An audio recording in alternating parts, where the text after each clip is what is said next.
Hey everybody, welcome. Thank you for joining us today. My name is Matthew Berger. I'm one of the co-owners of Mysterious Galaxy in San Diego. Thank you to everyone who's joined us today, and thank you to Orbit for putting this together, and Joe for joining me today all the way from across the pond, as they say. So before we get started, if you have any questions, make sure you drop them in the tab labeled Ask a Question. I will be looking there in a little bit, and you can upvote the ones that you like, and those will jump to the top for me. So feel free to engage there. And if you want to buy the book, The Trouble with Peace, which you should absolutely do. I have a vested interest in this, though, so take it with a grain of salt, and as does Joe. But go ahead and click the buy link below. So if you're here, you're probably familiar with Joe to some degree. But for those of you who are new to his work, let me tell you a little bit about him.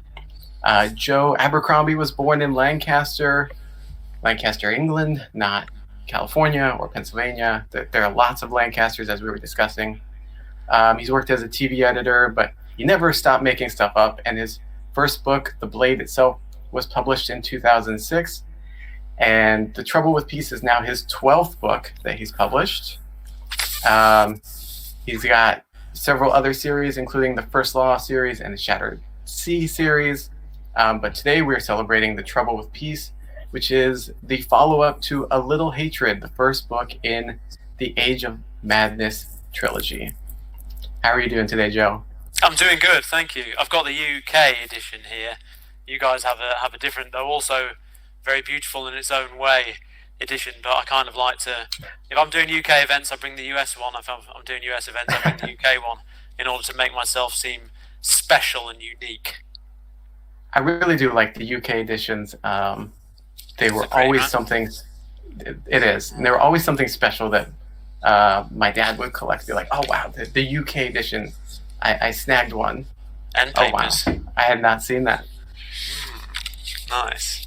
Yeah, but the US one is also very beautiful. It's quite nice to have two that are so contrasting and different in their approaches. You know, it's often the foreign editions use the same art as either the UK or the US one, and that's always kind of nice. But at the same time, it's always nice when they take their own radical, wild kind of approach, and so it's nice to see two really different treatments this time around.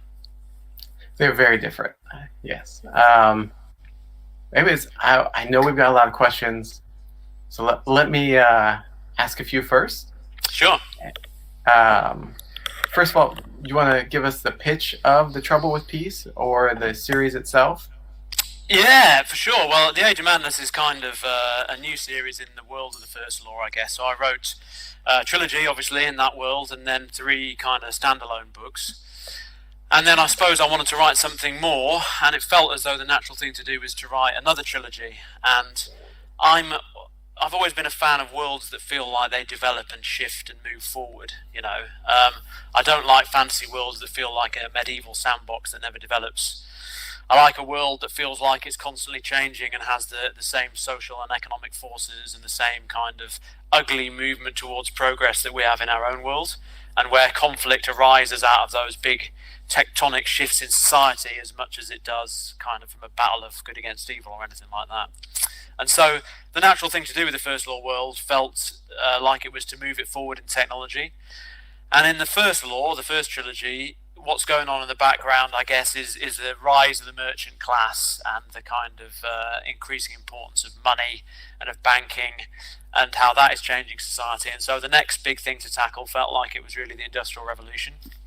I think as well for me, although you obviously have steampunk and there's a lot of Victoriana around, you know, epic fantasy mixed with industry, with the Industrial Revolution was a bit more original. I'm not someone who thrives too much on originality, as you know. I like to cover familiar ground on the main, but it felt like a slightly new idea for me. So I thought I'll push things forward into the industrial age, and in order to, you know, move that time on, focus on a new generation of characters. So time moves on a generation.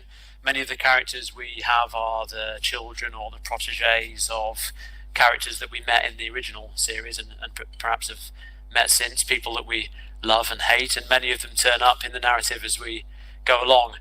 But basically, it's an epic sweep of love and war set against a background of industrialization. That is the theme. And this being the middle book, I guess the first book sets up the characters, introduces the new cast and the state of the world, and this is where the ball really starts to roll and crush people bloodily beneath it.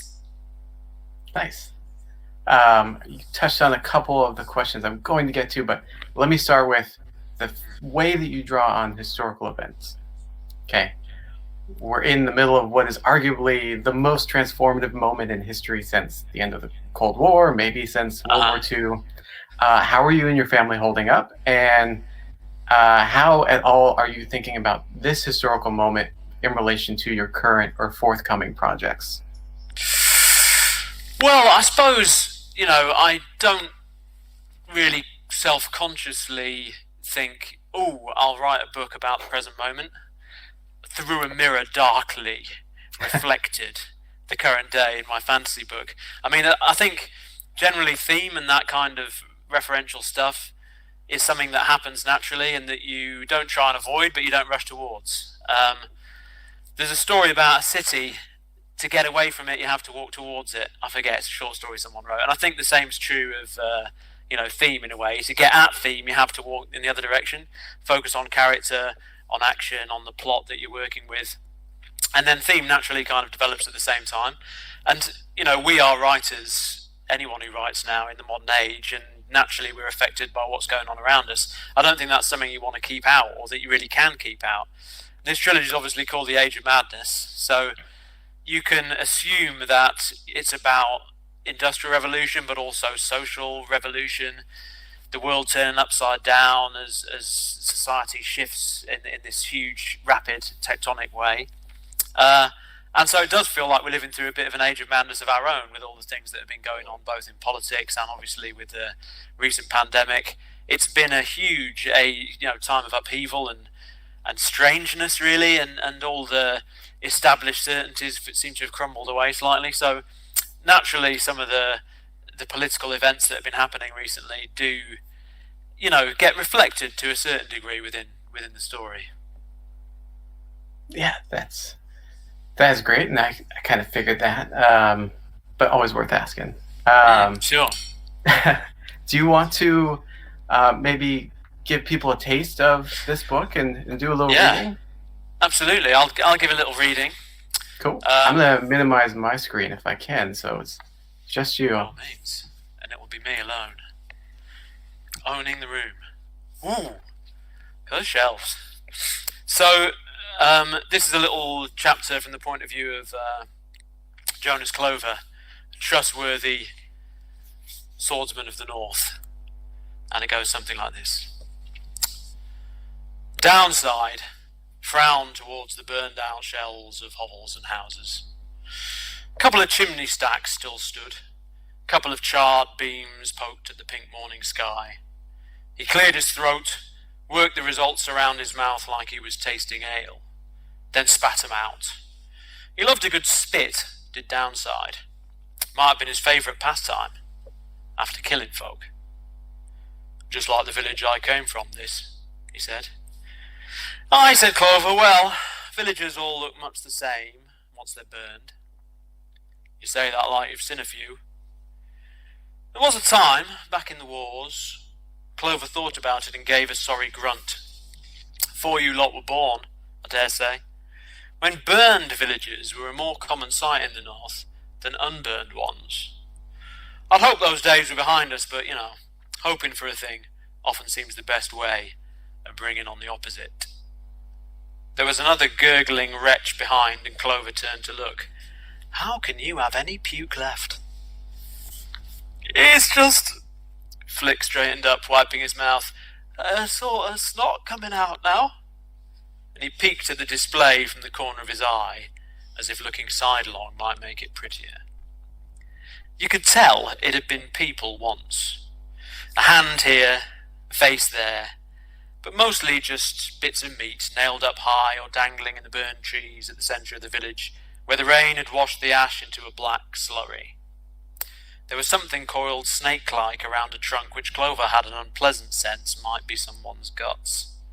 A scene from a nightmare, and no mistake. Fucking flatheads, muttered Flick. Then he hunched over and coughed up another string of drool. Chief! By the dead! Shouted Clover, near jumping in the air with fright. Scholler had slipped out of the bushes, silent as regrets, and was squatting not a step to his side, one eye big and white in her ash-smeared face, and the other just a gleam behind her tangled hair. Creep up on them, girl! Not on me, I near shat myself. He was worried he might have. Just a streak. Sorry. She didn't look sorry at all. She never looked much of anything, deadpan as an actual pan, this girl. I should hang a bell on you, muttered Clover, bending over and trying to calm his racing heart. What is it? The flatheads left tracks. Took some sheep with them. Wool tufted on the trees, tracks all over. Couldn't have left bigger ones if they'd driven a wagon. I could track 'em easy. Want me to track 'em? I'll track 'em, shall I? Maybe she spent so much time on her own, only trees for company, that she'd poor judgment now on quantity of words. It was either too few in little stabs or too many in a flurry. Want to follow, Chief? Clover still didn't much like being called Chief.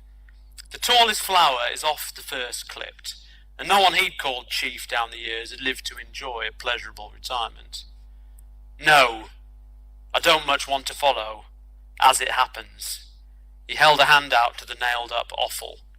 Adding my own innards to such a display in no way appeals. There was a pause. Scholler's one visible eye, and the gleam of the one hidden, slid to downside. He shrugged his great shoulders. They slid to Flick, who groaned and straightened and wiped his mouth again. They slid to the display, which still sat there in the trees, of course. They slid back up to Clover. Shall we follow, though? Clover puffed out his cheeks. They'd been puffed out ever since Stour gave him these scrapings from the pot and told him to hunt Shanker. But when your chief gives you a task, you get to it, don't you? Even if it's far from the task he'd have picked. Aye, he grunted. We shall. There we go. It looks like Matt got disconnected. I'm going to get him back on in 1 minute. In the meantime, Okay. Joe, it looks like the top voted question is asking about your favorite nonfiction book. So maybe you want to answer that while he's coming back on screen. Oh, exciting. My favourite non-fiction books. I'm a big reader of non-fiction. Honestly, most of what I read these days is non-fiction. I read very little fantasy. If any modern fantasy, hardly any. I just find it quite a tough thing to focus on. You know, I spend so much time writing fantasy myself that it feels like work, and it's hard to turn off the editorial part of my brain. So most of what I read is fiction related to something I'm working on, so fiction about the Industrial Revolution in the case of these books, but also a lot of non-fiction. And I've always been a big lover of military history, so Shelby Foote's narrative history of the American Civil War is one of my big favourites. I just love those books that are history written with a kind of novelist's eye for character and event, I suppose. And Shelby Foote is one of those, and I think it's obviously a vast undertaking. It took him 30 years to write or something like that, and it's not much less to read it. It does take a while. It's pretty chunky, even by fantasy standards. So that's one of my favourites. C.V. Wedgwood's 30 Years' War is another great one. And looking at more modern stuff, David Finkel's The Good Soldiers, which is a book about I think a US battalion in Afghanistan during the recent troubles, and that just has a beautiful economy with the way that it kind of builds up the people and the characters and gets across a sense of personalities, very like a novelist. And so those are the kind of things I enjoy in non-fiction. Well, I'm back. I'd like to say that Chat thinks that you should maybe do some voice acting, maybe read these books for the audiobook. They're big fans of your reading. Why, thank you. It's funny because for Sharp Ends, which is a collection of short stories, so there's 13 short stories, and I don't know if anyone here kind of follows the audiobooks, but a guy called Stephen Pacey was once in Blake 7 many moons ago. He does my audiobooks, and he's hugely popular, and the audio has become a really big part of it, largely because of how good he is at it. Anyway, for the sharp ends, one of the stories is written from the point of view of this kind of overwrought, self-important author. And so, because they say you should do what you know, I took on the mantle of narrating that story. I felt I could do it justice. And so I went to the recording to do that story and, did my reading and was very, very pleased with myself afterwards. And then Stephen Pacey came in to read this little end note that's on there.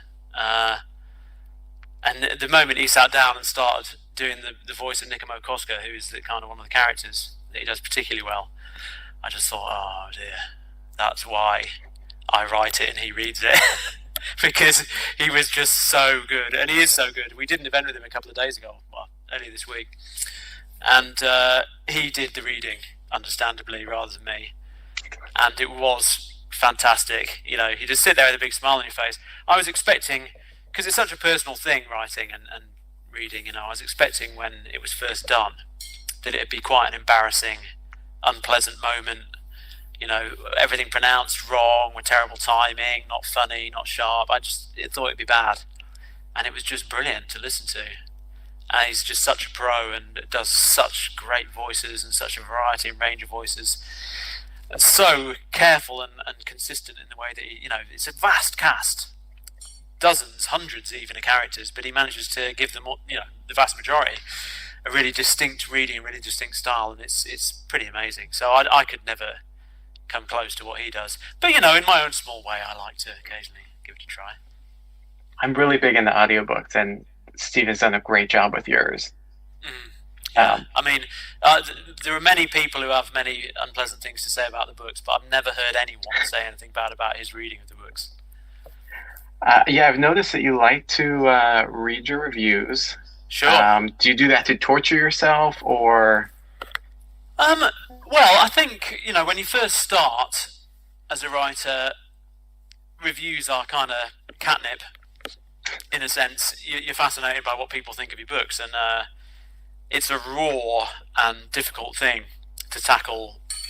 Negative reviews really, really do hurt, because you've got to put it all on the table as a writer, I think, if you're going to do anything of value. So when people are negative about your stuff, it really hurts initially, but over time you kind of build up a thick skin. And I think I've kind of learned, I still can't look away from it like a car crash that I am myself involved in, if you like. But at the same time, there is some value to having taken in a sense of what the general reaction to books is. Not because you want to slavishly alter your approach just because X or Y from here or there has a certain opinion about it. But I think once you see a lot of people expressing the same idea, and if that chimes with your own feelings about a book, it helps in the whole process of the post-mortem, deciding what you did well, what you did badly, deciding how you might choose to do things in the future.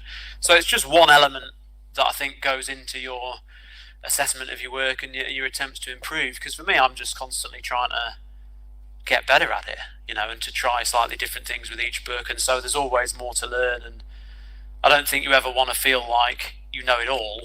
But at the same time, it's funny as well. And I think people who really do like the books kind of find it amusing that there are people who just hate the books, often for the same reasons that the people who like them like them. It's a funny old world.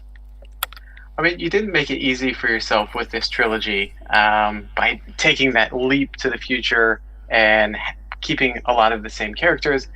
How did you manage that sort of that age process with these characters and keeping things straight and making it still feel like it's a really lived-in world and that these people have, progressed with the culture that you've written here?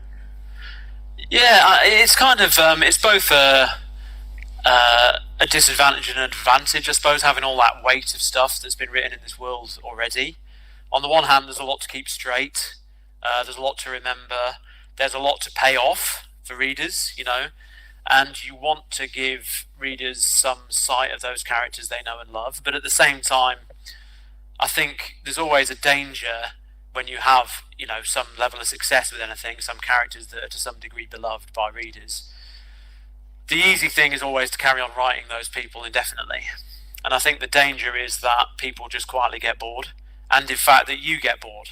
You don't have anything to say anymore with these people, and so you do it just because you feel you ought to, and it becomes a kind of pastiche of itself. I think you've got to try and break new ground and renew yourself at least a bit as you go forward with a big long series like this. And so for me, that's meant not sticking with the same people in the central roles, but to introduce a new central cast with each book or each series. And so with these books, there was a balance to strike between, paying off some of those old plot lines and some of those old characters and giving them some closure and some page time, while, still making it the story of the central cast, the new generation of characters. And I think, with the first book, there was more of the previous generation, and with this book, in a sense, the new generation stepped forward more as the older, the parents, the mentors kind of step off the stage in one way or another, let's put it that way. And it gives time for the younger people to shine. I suppose what's nice about this series is the world is changed rapidly, perhaps slightly unrealistically rapidly, but with fantasy you have the joy of being able to do that. And it's a new kind of world with a new kind of people setting the tone, so there's this class of inventors and investors and engineers who are now steering the world in a way. It's left the aristocrats behind slightly, and things are changing very rapidly, and people are able to wedge their way through doors that might have been shut to the previous generation. And that perhaps particularly applies to some of the female characters who are able to take centre stage a bit more than perhaps they did in that first trilogy. Yeah, no, it's a great evolution. I think you struck that balance really well. So, Thank you. Good job. Not that Thanks. you didn't need my take on it though. No, but it's always nice to have, nonetheless. Yeah. Absolutely. We have so many audience questions, so I'm going to jump right into those. Yeah, absolutely, yeah. This one's from Hannah, who asks, after the experience of writing all 3 books of a trilogy at once, would you do it again? And is that why you called it The Age of Madness? I'm editorializing on that part. But yeah, I mean, I would. Yes, it's a bit like saying you've hit your face with a hammer. Would you like to do it again? I mean, I wouldn't like to do it again right now. I don't think it was, but it was the right way to write a trilogy for me. I guess when I wrote the first Law, I guess I finished the first book and then tried to get a deal. And while I was looking for a deal with the publisher, that took maybe 6 months, a year or so. I'd kind of written half the second book by that point. And so when I did get a deal, it was then going to be at least a year till the first book came out. And so by the time the first book came out, I was halfway through the last book, and I had a very good idea what the end would be. And so I had the luxury of revising that first book, at least to some degree, knowing what the end was going to be. And so I felt like I had to try and somewhat replicate that experience. And the best thing seemed to be to try and write all 3 in one, as one big first draft, if you like. A rough big first draft, so I could get to the end, have the whole thing there, and then revise the first book knowing what it was all about, and what the end was going to be. And also from a kind of publishing and commercial standpoint, it felt like it would be better to have the lot there and then decide how we wanted to publish them, when, at what time of year, with what gap between best suited us, rather than endlessly feeling like, okay, the book's done, let's fling it out there as quickly as we can, because in publishing there's always this hunger to get the next thing out there. So it meant a gap and a break while they were all written, clearly, and luckily my publishers kind of supported me in doing that, which was great, because I think they kind of understood that it would mean in the long run, hopefully creatively, something better, but also the opportunity to publish something regularly and get some as much steam behind it as we could do. So from a creative standpoint, it was kind of the only thing I felt I could do. Without doing that, I think I would have had a lot of regrets about the first book. If you've written the first book and put it out there, and then you're writing the second, I mean, there are all kinds of things that I wanted to change after getting to the end. I mean, how can you write the start without knowing what the end is, in a sense? So I felt I had to do it commercially, creatively, but commercially too. And I think if I was tackling again something similar, a big adult trilogy that was kind of really one story in 3 books rather than 3 episodes of a story, I'd do it again, because I feel like it worked pretty well. And I mean, it took 4 or 5 years, so it's a pretty major undertaking. I'm not sure how many of them I've got in me, and I like writing single books as well, and I like writing shorter books because they take less long. And with a single book, it's still a big task, but you can see the light at the end of the tunnel somewhat. And you've got to trust yourself a lot, because whenever I start a book, one starts a book, you have your doubts. You have your doubts about this new cast, about what you're doing. You think, is this the end of my career? Because this is terrible. This is really not working. And there are things that work well and things that are dire. And I think for me, no book ever gets that much easier, but at the same time, what does get better is that it's always like this. So I know that when I wrote Best Served Cold, I wanted to set it on fire, and possibly myself at the same time. And that experience, it came out good in the end. I was really happy with the book in the end. So I know that you can feel terrible but still produce the product in the end. And so if you're patient and careful and workmanlike and try and take the magical thinking out of it as much as you can, hopefully grind your way through it. And so, I think that's the approach I'd take if I ever took on another big trilogy. But I probably won't take on another big trilogy as my next project. Something a little easier, lighter going would be nice. Do you keep it all as one Word doc? Because the idea of 500,000 words resting on one document surviving stresses me out for you. Yeah, no, I don't. Every chapter is one document. Okay, this is the kind of just the way I've developed working. It's quicker to find my place in a whole set of different documents than it is to scroll through trying to find the right bit. And quite often I shuffle things up in a different way over time. So I tend to work on each chapter individually, and then when I finish a part and it comes time to look at it en masse, I shuffle it together and send it to my editor, and we discuss it. Yeah. But then I continue to work on individual chapters until very late on in the process. Actually, it's a big moment when I finally compile it all and think, "Ooh, it's done. There it is, the whole thing." Yeah, that must feel very nice to get it just out there as a whole. It does, although in Misery, there's that moment he clacks, clack, clack, clack, clack, clack, clack on his typewriter out the end in capitals, and then he's allowed one cigarette that he has after he finishes each of his books. And there's that big moment. I finished my book, and now I have my cigarette. But it's just not like that when you're actually writing. Because what happens, of course, is you get to the end of your first draft, and then you're like, well, I know that the whole front is crap, and I've got to do that again. And I know that character doesn't work, I need to do that. And then you make all those changes, and you get a second draft, and the second draft goes to your editor, and they make changes. Then you have passes through for character and setting. And so you're kind of never done. You just reach the point where you're utterly bored of it in the end. And you have to step away. And then there's no moment to smoke the special cigarette. You just go on to the next project. Sadly. Well, hopefully this tour and being able to talk to people and people who love your books is maybe that cigarette moment. Oh no, that is absolutely a great moment, and there are many great moments. Finishing a first draft is still great, and finishing a second draft even more so, because for me that's when you've got a kind of coherent book that you're pretty happy with, that makes sense from A to B, and all the arcs are kind of in the right place and so on. So there are lots of kind of small moments of satisfaction. I don't want to be too down on it, but there's not that one big moment of the book is done. It's just kind of gradually creeps out.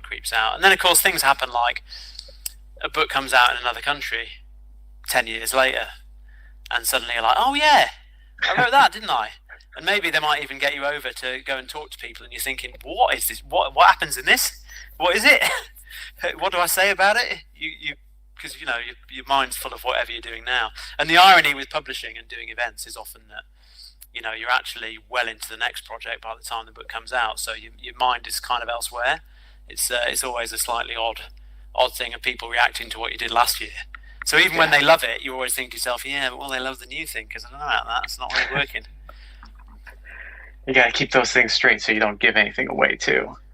Yeah, exactly. Yeah. So our next question is from Sergio. Loves your work. a man You of write great taste, I can tell. you write all kinds of truths from all sides of the battlefield. How do you do this? And maybe this is a question about like the kind of moral grayness that you have, and you're able to show all of these different sides. And I think you put it as like everyone's the hero of their own story, or at least the main character of their own story. Can you talk about that a little bit? I suppose it comes down to wanting to put the reader very much in the head of the character, and write kind of tight point of view writing where everything in the book is experienced by one person. There's a rotating cast, but it's always from inside their head. It's always from inside one or another person's head, and that's the style of writing I've always just reacted very strongly to. I love vivid voices and kind of that feeling of being in the head of someone who's very different to me, either both the writer of it and the character themselves. And I suppose the fantasy I read as a kid, taking its lead from Tolkien, where it's quite there's quite a distance on the narrative. It's narration by a dignified wizard sometime after the fact. He's looking down, he's describing that, he describes that. There was a melee, the orcs fell dead, and they moved on him. It's sedate. There's not a visceral feeling of being in the action, and not to knock Tolkien. That was the style he was after in the start of the time. But I suppose I started reading writers like James Ellroy and some Western writers, Elmore Leonard, people like that, who write this snappy, sparky, that's very much within the character. And I kind of felt that was the sort of fantasy, I would want to apply to fantasy if I wrote myself. And then, of course, I read Game of Thrones, which does take very much that line of really putting you in the head of these very vivid characters. And, I suppose Martin does that as well. He kind of gets you to sympathise or at least understand these quite monstrous people sometimes. And so I guess if you just, a book like The Heroes, say, obviously covers a big battle from the point of view of both sides and different people on both sides. And if you just put yourself in the heads, if you can, as closely as possible, of all those people, everyone has their reasons. Everyone has understandable reasons, because if they didn't, then they wouldn't be there. They wouldn't be doing that. They all tell themselves some kind of story about how they're in the right, how they're doing the right thing, or the thing they have to do, the necessary thing. Everyone has reasons for what they do. So I suppose part of the weakness of some fantasy is that it feels like the villains don't make any sense. They're just villains because, whereas, real life is not the struggle of good against evil, it's the struggle of different concepts of good, in a sense. Everyone thinks they're good.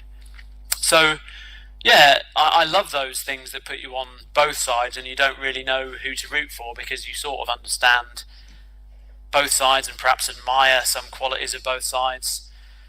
And it's what happens, hopefully naturally, when you're able to kind of produce compelling characters scattered all around the narrative, I guess. It asks a lot of the reader, right? Because you have to attend to the nuances of the character as you kind of decide, like, okay, what are they doing? Am I going to root for them? It's not, like you said, it's not that simple good versus evil Tolkien-esque sort of world that we're in. No Saurons in your book. No, well, there's certainly some pretty unpleasant people, but they're just on both sides.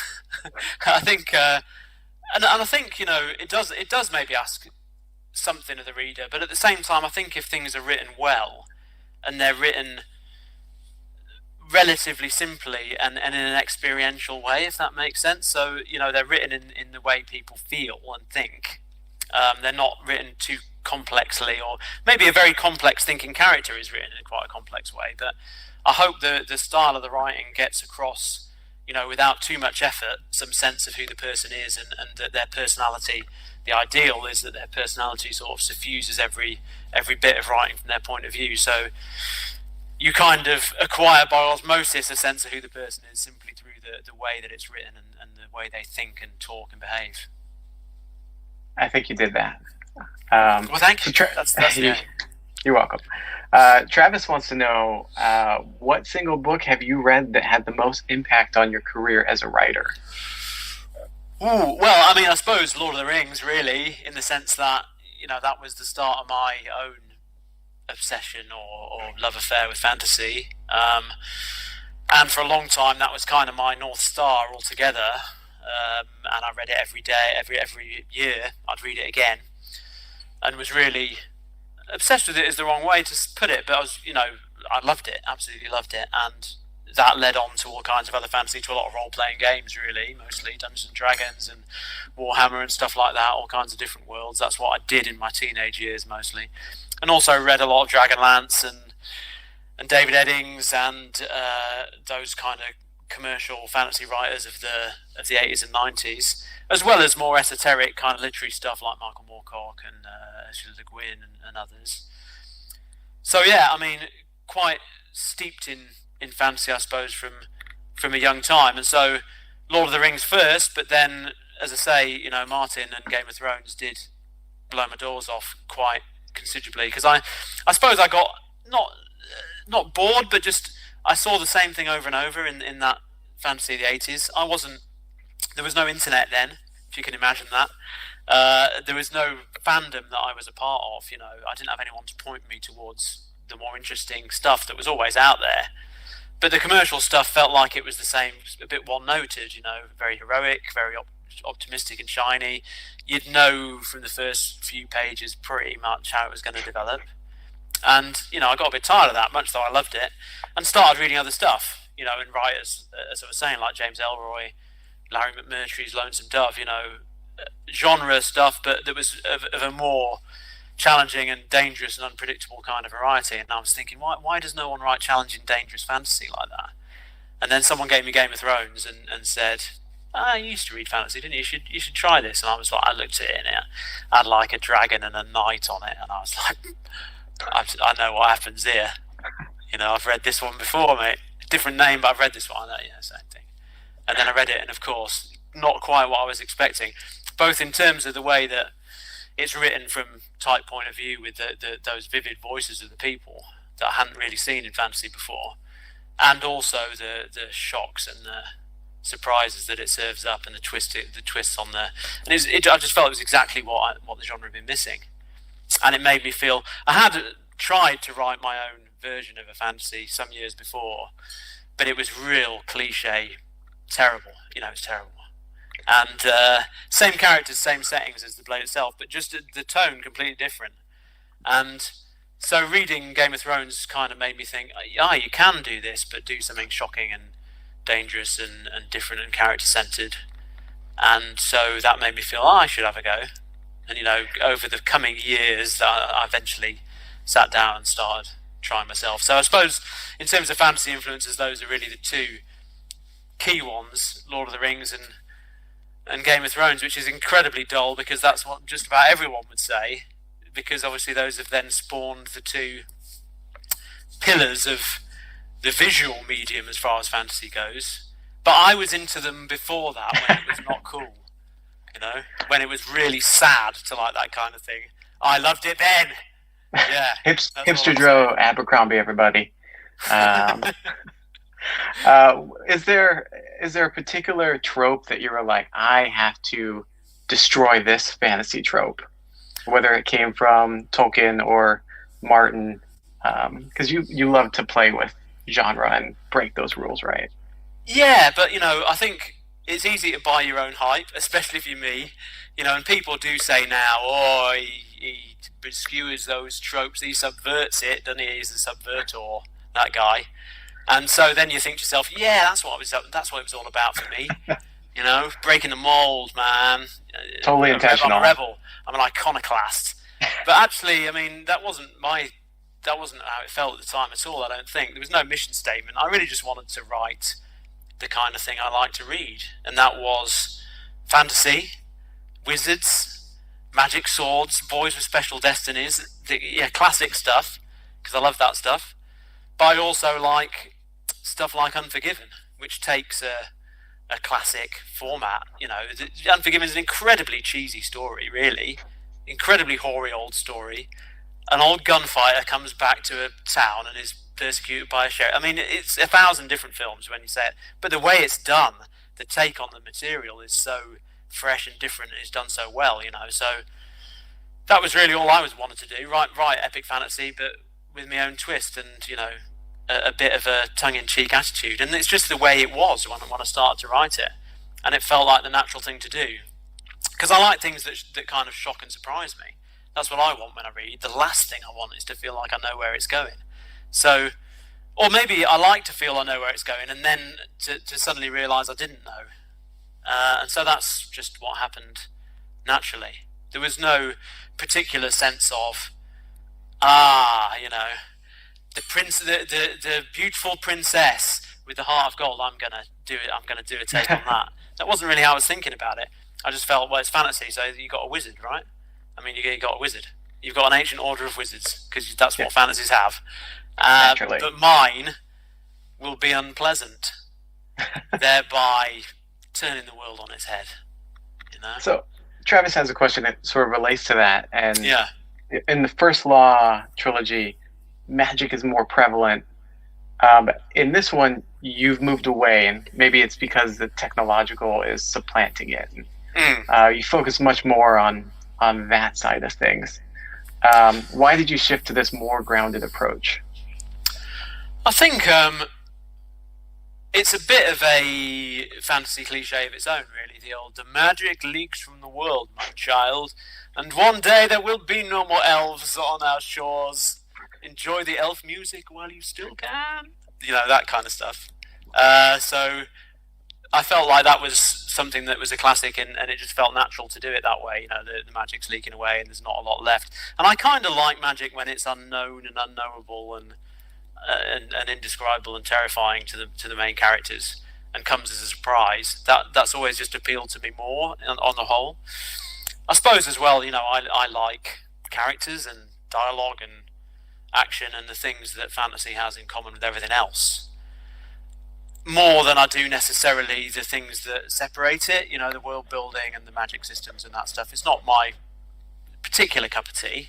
I mean, it's great, and I love it. I love reading books where it's done well, but it's not what I particularly do or enjoy. So it felt natural for the world to move on in terms of technology, and for magic to move further and further into the background. I mean, I don't think I'd ever want there to be no magic, and I think there's definitely room for magic to then come boiling back into a more modern world in a way that is horrifying and shocking, and that quite appeals also. So you never know, maybe that will happen at some point. I mean, I was going to save this for the end, but it naturally goes into that piece of information you just gave us. Right. Are you planning on returning to this world after the Age of Madness trilogy, or are you working on something completely different, and maybe you'll come back to this someday? I think, I would always... The First Law world is the one that is close to my heart, really, and contains a lot of the stuff that is personally interesting to me, and there's so much invested and put into it, and there's no reason to throw that away as far as I'm concerned. So absolutely, I think I'd definitely write more stories in this world. And the instinctive thing feels, now that I've set the pattern of doing a trilogy and 3 standalones in a trilogy, to do 3 standalones in another trilogy.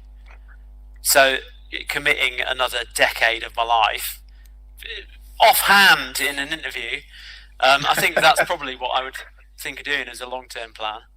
But the next thing I write, I think, will be in another world and of a different style. Probably, I'm going to try something and see how it works before. I think it's important you kind of keep trying different stuff. If you spend too much time in one place, then people expect you to always be in that place. So you've got to introduce to them early the notion you're going to do other stuff too, and they might not like that stuff as much, but that's tough because otherwise you get kind of stuck where you are, and that can be... I mean, it's great to have people who want to have something from you, but at the same time you've got to keep yourself fresh and kind of try different stuff, and you learn stuff from doing things that are different, that are shorter, that are tighter, that are in a different world with a different setting, with different styles of people. And so yeah, something slightly different next. Is there a genre that you have your eye on, or something you want to try out? Without giving anything away. What was that? Popes. Popes? It's popes. Popes. Plural. Yeah. Why not? Okay. I mean, if one's good, why not 5 or more? It's a story about a group of popes. The potted pitch was basically, who does the Pope send when Italy is overrun by demons? Worse demons. That's the pitch. All right. I'm intrigued. Good. Would you like to pay me in advance for this book? Because that's always nice. No, I would not. Maybe that's what's that thing where you pitch ideas and people pay you in advance? What's the website? I should know. Publishing? I don't know. Well, it can be publishing. It's usually widgets and like jugs and stuff. You want Kickstarter? Kickstarter, yeah, okay, right. So that's what I should get on Kickstarter with that, shouldn't I? See how I can do. I will happily start a Kickstarter for you. And I think that the people watching will also join that Kickstarter. So you're really signing yourself up for a bunch of books and a Kickstarter. So you have a lot of work to do after this talk. Work is not my favourite thing.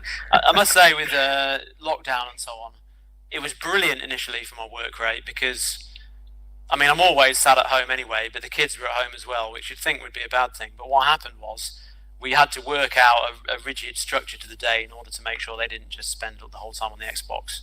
And so we imposed a rigid structure on them and on us. And I achieved like 3 times more work and also an hour of chores every day compared to what I had been doing before. But that only lasted maybe a month or 2. And then the wheels came off the wagon and it all fell apart. And I was finishing the last book, or I'm nearly. There's a few little tweaks and things still to do on the last book. But I was basically finishing off. And now I'm in the position of starting something new, and that's quite a bit more challenging. And so I'm a little concerned that I've got to get back on the horse at some point, probably quite soon, and start making progress again, which is never. I empathize with your kids because being home all day, the allure of the Xbox is just right there. I feel that pull all day. Yeah, undeniable. This question is from Mike, and he's curious if you ever reached a point in your writing where you feel like you kill a character off too early and you wish you could have them back, and how do you deal with that remorse in your writing? I don't think I've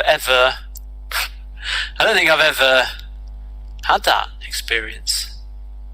I mean, I feel like there may be people I could have done things. I mean, not so much killing people off, but there's definitely things I could have done better and could have got more value out of. I mean, in the first law particularly, obviously I was kind of trial and error, feeling my way through that as I went. And there are certain plot lines and certain things in it that when I started I had an idea to do a whole big thing out of. But when I got there was so much else going on. They either fell away or didn't happen, or kind of were just done in passing without a lot of thought. And some characters didn't, I think, were ill served in the end. And I'm really pleased with what the central cast, the central 3, if you like. I think that all worked really well. But in getting that right, I kind of let down some of the others probably. So definitely I could have done better. But in terms of people that I've killed off, I've planned things relatively tightly in advance. If it's a major character, then the death will be long awaited and long planned. And if it's a significant secondary character, probably then too. And nearly always I'll have weighed it up and thought to myself, well, what's to be gained by keeping this person around? Rarely do I think to myself, oh, I wish I still had that character because they're so good. Because there's always more people, right? That sounds like the thing a kind of totalitarian psychopath would say, doesn't it? There's always more. I can always find someone else to do this job. But you kind of can, you can always make new people. Sometimes I read old books and think, wow, that character was good, man. Someone like Koska, say, he's just got great dialogue, he produces great dialogue in great situations, and sometimes you think, kind of miss that guy in a way. But I don't regret that he had to go, because everyone does have to go at some point. And it's all about making that as dramatic and as effective as possible. So sometimes I regret that maybe I could have done a better job with a given scene, but rarely do I think I must have that person back. I think as well it implies a kind of a thinking about your characters like a friendship group, like a group of friends. That's just not how I think about characters. I think about them as tools to evince reaction from the reader, really, and often one that's planned a long time in advance. So, if something happens in a scene, it doesn't strike me, as a reader, you read that scene and you read it in 10 minutes, and hopefully it builds up and is paced in order to get the effect out of you that you want. Whereas for me, it's something that was planned a year in advance, was written as part of a long draft, refined and over several passes of refinement, discussed with an editor and all that. And so it's been planned and thought about. And obviously something that you feel, sometimes you do something, you think, does this work? Is this right? Is this the right thing to do? And then you change it later because you change it in the drafts. There's plenty of time to adjust something you think doesn't work. So by the time it's published, usually you're like, well, that's it. That's done. So there's no one, like, if you got a TV adaptation of the First Law trilogy, that you would just say, like, we should really keep them around longer. Their story could play out more. Oh, well, I mean, no, I think that's certainly a possibility. But then, for an adaptation, it's an opportunity to do it again and to rethink it and to look at it in the round and decide, there's other considerations there too. Because if it's TV, then you do need to keep a central kind of rotating cast, in a sense. It would be much more difficult to do what I do, which is just to say, right, that cast's all gone now, we're going to have a totally new cast. That for TV, but from a contractual point of view, that's not ideal. That's really quite difficult, because audiences tend to connect to the people and the characters, and they don't want to see you just kick the cast out and have a new one. So, I mean, an adaptation is a slightly different question with a different kind of parameters, I suppose. Whole can of worms. Oh, well, yeah, no doubt. I apologize for opening that up. That's all right. No. You can open whatever worms you like. That's fine. You're the interviewer. I prefer to keep all insects at bay. Wise. Yeah. That does relate to Maria's question, which is, do you have a First Law trilogy character that you relate to the most? And will you come back to Portugal? Oh. Well, yeah, I was due to be in Portugal, ironically. That was the next thing I was going to do. I'd been in Spain just before lockdown, and then I was about to go to Portugal when lockdown happened, and so I couldn't go. I mean, I think I will go. They've been in touch. They were in touch to discuss the possibility of doing it at the end of this year, but obviously that doesn't look too likely. But hopefully I will, if it can all be rescheduled and all the schedules make sense and everything. And what was the other part of the question? Is there a character that you relate to the most, and why? Yeah, that's right. Well, they're all me. That's the really strange thing about writing. They feel like they're individuals with their own voices, their own concerns, their own way of looking at the world. They do to me. But it's the most weird thing when you sit down to write dialogue, especially when you've been working on a book for quite some time and the characters have become quite instinctive and familiar to you. When it's really going well, it just spills out as though it's two people talking, and I'm just writing down what I hear. But it's me, isn't it? It's me talking to me. Because where else would it come from? It's very weird. So, I mean, I don't know that I empathise with them in that way. There are characters that work really well from the off and are quite effortless compared to others and feel very natural. So, Koska, say, always he just emerged. His voice emerged very naturally, and the Dogman did. And that whole crew, of which the Dogman is part, just worked very, very naturally right from the start. Others take much more work and effort to kind of get right. Often the ones that are more central and that have more of an arc and change and drive the story more are much more difficult. And the sort of peripheral characters, someone like Friendly, who's kind of doesn't have that much of the story to tell and is based often around one tick or one kind of idea, they come very naturally and very easily. But they serve as light relief in a sense from the heavy lifting part of the characters that are really telling the story and who's driving the events. So they vary in terms of how easy they are to write, but I don't know if I empathise or if I'd say there's more of me in some than in others. Do you find do you find picking up and putting down those voices to be the most difficult part of writing in the way that you do, or is there something else that's more challenging to you? I mean, I find that generally reasonably instinctive, and it's sort of just the way that I think and the way that I've always written, and that has always made sense to me. And so, and dialogue, both of the internal voice and the dialogue type variety is what is most natural for me. And generally, when I write a scene, I write the dialogue first and then structure the rest around it. So I find the descriptive stuff harder work.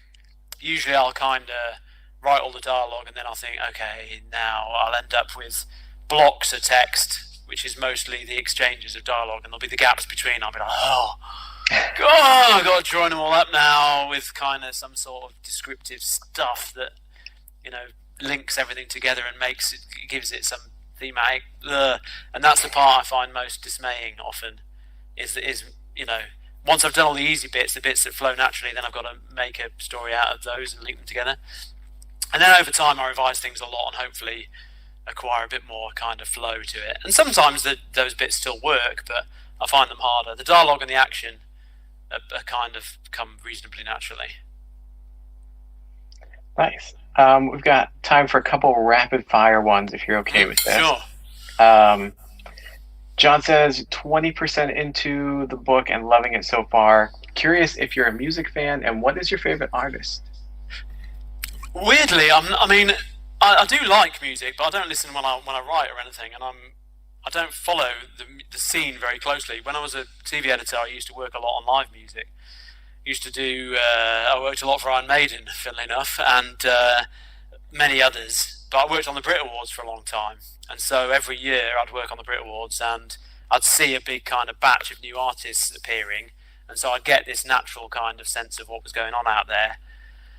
And now I don't at all. I don't listen to anything. So I'm behind the times. I mostly listen to, my daughter's music, and with this sort of perplexed look that my parents used to have, And my daughter was outraged. I didn't know who Lizzo was the other day. She's like, "You don't know who Lizzo is?" I was like, "No, but I know who Genesis is." So I'm up on the current musical scene. That's a fact. Lizzo is fantastic. I would highly recommend. I agree. No, I absolutely agree. It's certainly no slight. I'm sure she would not be particularly bothered to find out that I hadn't been aware of her work. She could live without me, I think. Do you have a favorite Iron Maiden song? Number of the Beast. My phone number ends with 666. Purely chance-wise. I didn't ask for anything. That's the number they gave me in the shop. And so naturally my ringtone has to be Number of the Beast. So yeah. That makes perfect sense. Yeah, absolutely. Do you think you'll be at San Diego Comic-Con next year if it happens? And I'm personally invested in this one, obviously being a San Diego bookstore. Well, Comic-Con's always great to go to. I know quite a lot of people who are there these days. So I went once before. It's not a common thing for me. I suppose it's slightly right as a slightly peripheral there in a way. It's become more about the TV and the film kind of elements. Writers are still there's still plenty going on. But it I go for the like books personally. Sorry. I go for the books personally. Yeah, and there's lots in the programming that's about the book still, but I think it wouldn't be an automatic thing. I mean, getting to the States is always a little bit tricky, justifying that kind of trip and expense. So I'd like to go, but it kind of depends what the publisher has planned, and obviously it depends a little bit on where we're at with the whole COVID nonsense by that point as well. I mean, hopefully by the time the next book comes out, we'll be back to normal and all be out shaking hands in bookshops. But right at the moment, that kind of, as you will of course be well aware, cramming the maximum possible number of sweaty bodies into a small bookstore is not the ideal COVID behaviour. It is a nightmare that I keep having. That scenario, being stuck in a room with a bunch of people without masks. Well, I was in Barcelona, just like Barcelona and Madrid, a couple of weeks before they had their big outbreaks. And, I was shaking hands with a queue of 100, 200 people. in a bookstore and thinking it was just completely normal. And now the idea of doing it is kind of, wow, we were doing that. You know, you walk around people in the street now. It's very weird. It's madness. It feels like it at this point. It will take a lot to get back to that feeling normal again. Yeah, absolutely. Yeah. Well, I think we are at our hour. I apologize to everyone we didn't get to your questions. Yeah. But this has been such a great conversation. Yeah, absolutely. It's flown by.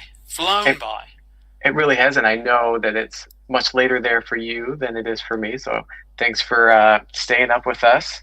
Oh no, pleasure. Absolute pleasure. Make sure for showing up and giving questions and sitting there and enduring me. It makes my job as a moderator so much easier when you guys ask questions. So we really appreciate it. Make sure that you buy The Trouble with Peace from your local indie, whether that's us or if you're in one of the many countries represented here, go find your indie bookstore there. Yes. Really important to support them right now. And they're doing great work across the country and across the globe. Yeah, so, absolutely. Yeah, so thank you so much, and have a great weekend. Thank you, guys. Enjoy. Hope you like the book if you get your hands on it, and I'll see you again out there. Maybe one day in the flesh. Yeah.